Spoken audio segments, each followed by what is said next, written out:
Adom TV and I was shano bejam dwumadie and I was sanso shano na ebraso ye de bokata no na poso ye de ebebre wo oman hine kwabna asante ye kana sa no beba no na enra ye wiase nyina memma katachie na yomoda enuti ye celebrating memma ye chom sabosom ye bododo na oman abote na solo ti as no obenya ka che ma chia o so assalamu alaikum chaso ade ne twama wi o debi ana obe mema bia mo me enkoda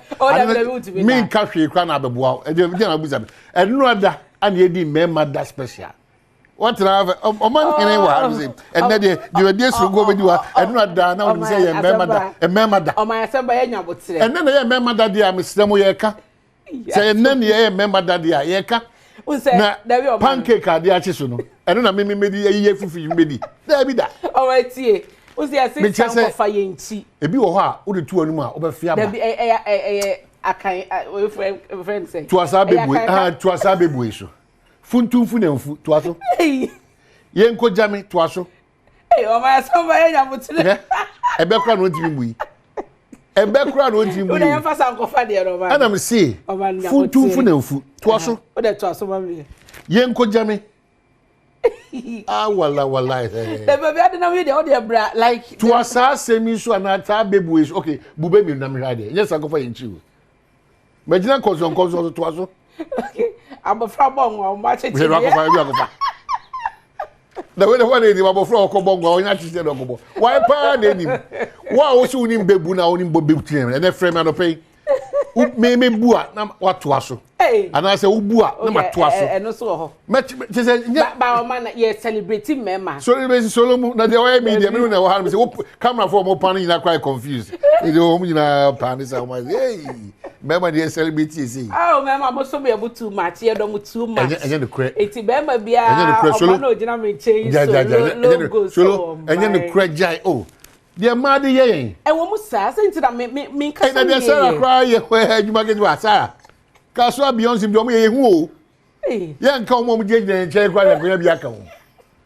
eno am ko ka haji ya memu na ba wa se ana we de oba de o ha na adwuna so me ano oba wa tikikim na o de mu ni wi ase o ma ade ba kwa o se ka che me ma ye ku se ye nyi no be ma krate sho so be ma nsu it so de sha wo ho ase de bia ye pese mema endure pain e ba sana ya na ha adwuan ka se nim statistics a kire se e ma lifespan no e wanim che mema ni na no ye adwumaden a mema ye bro enioma omo mene yo muntumi kasa so no na kofie kra na wo wa pra ye adwuan de sika ene anuane kofie untimi kra ni bi obekọ no mo de peche na mo tete o he woni obrinti no cheze de na hekra na obi so enti emema enne no na ye nra fa che se eno e ba ye se me wie na cheze ye de kwoto aso radio na o ma we ba kra adwa because we ba bra obre nyina no na yira na ne di sika nyina o me so ba he obi kita mota pa ne ko huntia yi ahe no obedi enti no ye ni somo watento your ba appreciate be ma wonete wo ye enua appreciate wonua be ma isan se omo bre adwumaden a mema ye no nyame ne kita omo nyame nyemo kese na omo ma hoden amko so anya adwuma no emfa ma ye na ye so yenye kama saa oi ko king kong obi onu edi 10 years asa na ko ni krum yes ko king kong invie du achi na ko ni krum eti kwa bi fo mo se ma ya de kuma fo mo se ma ya de Kenya se fo mo se ma ya de pa ko king kong I run in Jacobo be so no asa ko twa body ma ba mi krum fo invie du na ya chobia we are counting down to the super day election day higher election headquarters Kokomuti power ya chiro said there obehu person hu de person oti bibia fa abato ho bia no on se ahya se kwa dada it bere nso sa so e do to aso bere ne ato abana wi se be sa do ade before during and after simple open no kredie pa haya na se ode ofidie ne eto tie chiawo ba bia obutu bia na de bia da de abana pokua kan se abato e koto a entimi koye ntokwada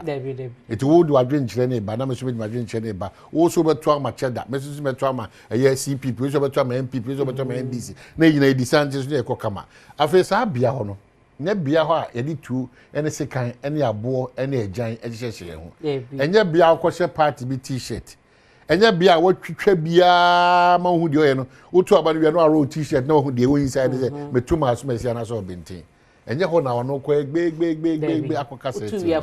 so ati ase now for your caution all major stakeholders i.e. especially electoral commission wona esi electoral commission name no about to bia ba se bi enya omu bi omu nyuma na na etosin na no da na ati obi etirefi ballot paper no so na no da na omu de bi efa echi na no obi akɔje 50 cities obi so de be ho na asa ya dane no na de di kan ya be di to mesremo wa wu gina electoral commission na mu bi omu de nhye foforo aba o fom fasa akwati kwa no so asotwe e wo ho ma no e chen bibia very very important mo nhye no so na entimi enkoyanim enso all do atojo the bokatem de brebe ma ye ho kwan bre ni tiaresa daily guide say election 2024 police assures Ghanaians of robust security Nana opens flower pot interchange no am ko fa o me yera kwan e wa efe pa Attorney General saves Ghana 4 billion Ghana cedi in GC net case. And anima Goyle post strong performance. Here, lawyer Kwame Osei Prempe. On also show. Boko Shemdi Republic Press say IGP talks tough. Vows to crush election troublemakers in the majority. So who break the IGP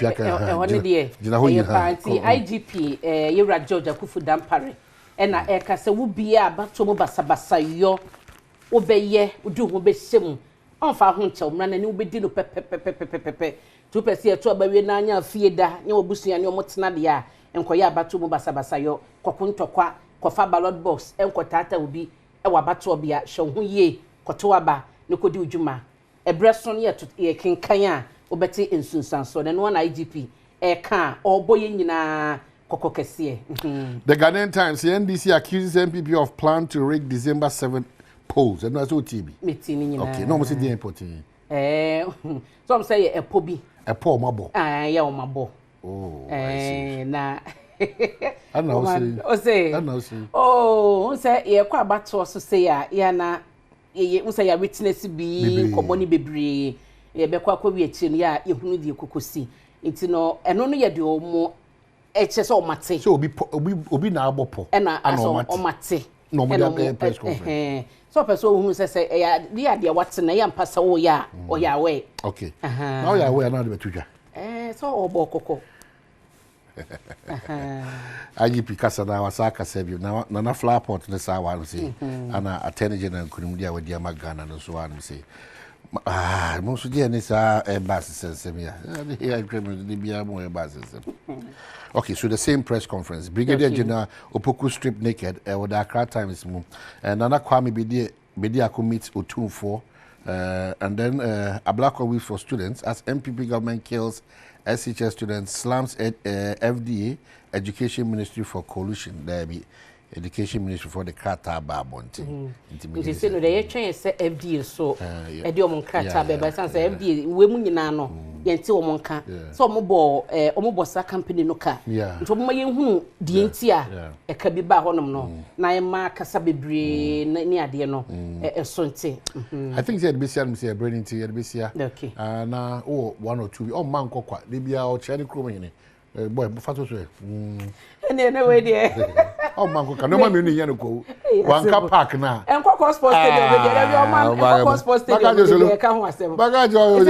na ka 17 days ni ekoto abasto na yenye ba bi mobo kajo boy yenye ba bi mobo be say don be we park don di be to so enkoko sports stadium no dey me manage ball ho okay na se yetimi atena o man mu pa manager aba be hye yen okofa asem we aba chese me ntimi recovery o man na no semtrofo sia oto ado na won cheche nsemu ankofo se na semtrofo they were too harsh ase na omudi omani bragu coach so na ga fan ko wan so I see it have chia ne enko na branch yeah mama wie eti no mama chia mi ame nkokofo mi ame na ya do anu maja kwam kisi okuru na ko mfi dundu isi chia omo osrasefo de say me na penyan terita e na me wo fa omo nyina e wo ho sa mecheche omo pa ofa kwam pepra e na antikrom aje say oh because osrasefo baniji pa o nya aduane padi o minya aduane po se loka wohye koko ne gu wo mo de ban fikyire de kube ye ho de bibia bi wo ho fruit de bibia wo nti no so aseman ne akyea se ana no fie da ye ba ho no edamu nyina ase pa so no fruit edamu nyina ase kebisia o ya manu akopa na ko headline but media so o fruit ana so edibisia